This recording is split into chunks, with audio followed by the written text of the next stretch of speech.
In this lesson, we will address the question of what is the effect of the constants h and k on the graph of the following function. So what we're going to do is we're going to graph each of these quadratic functions and show the parent function graphed in black. So first let's take a look at g of x equals x squared plus 2. So basically this is just the parent function plus 2. Well, here are the points that would be on the graph.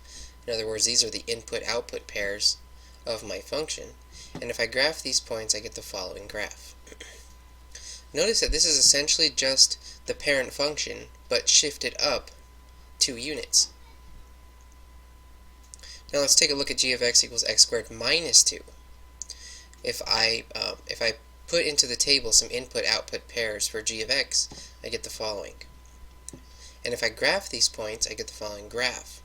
Notice that this graph is just the parent function shifted down 2 units.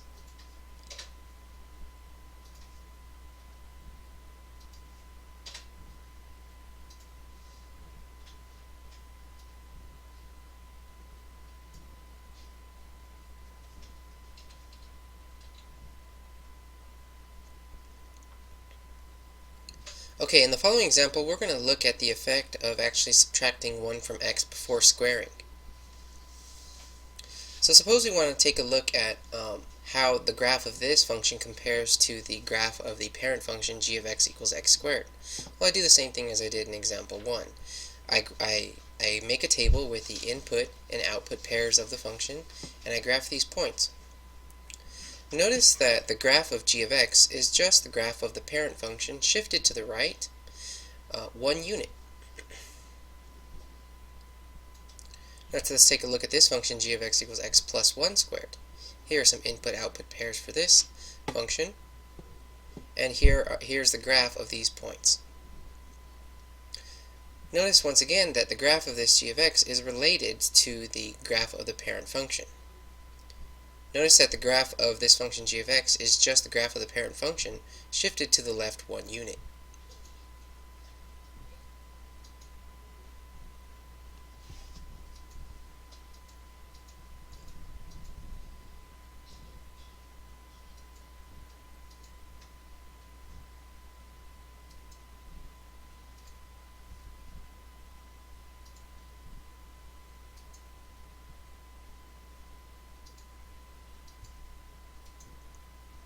Okay, in this example, we're given a graph of a quadratic function, and our job is to write the equation, or the function rule, for the graph we've shown. First, we're going to compare the given graph to the graph of the parent function. So here's the parent function graphed, f of x equals x squared, and here is the graph of the function we were trying to find a rule for. What we're going to do is we're going to complete the table below to describe how the parent function f of x equals x squared must be translated to get the graph that's shown.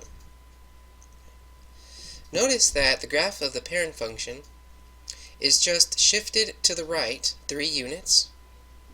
If I look at the vertex is shifted to the right 3 units and is shifted up 2 units.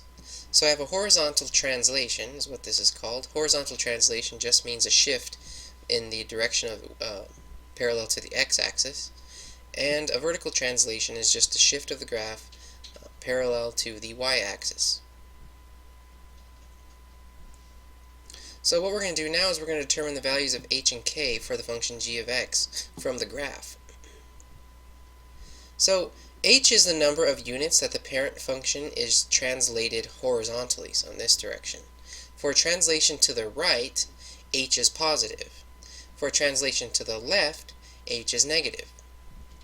Now this number k is the number of units that the parent function is translated vertically. So for translation up, k is positive, and for translation down, k is negative. So since the graph of the parent function was translated to the right 3 units, I know the value of h is 3. And since the graph of the parent function was translated up 2 units, I know the value of k is 2. Therefore, the equation is g of x equals x minus 3 squared plus 2.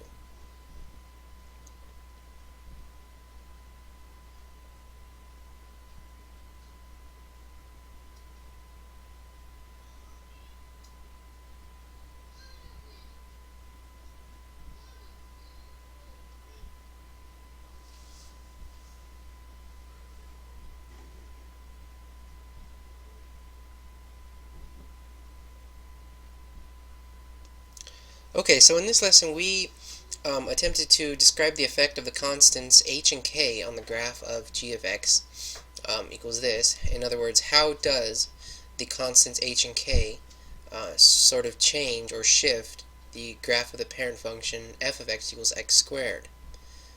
Well, this involves a couple questions. First is, how is the vertex of the graph g of x related to the vertex of the graph of the parent function f of x?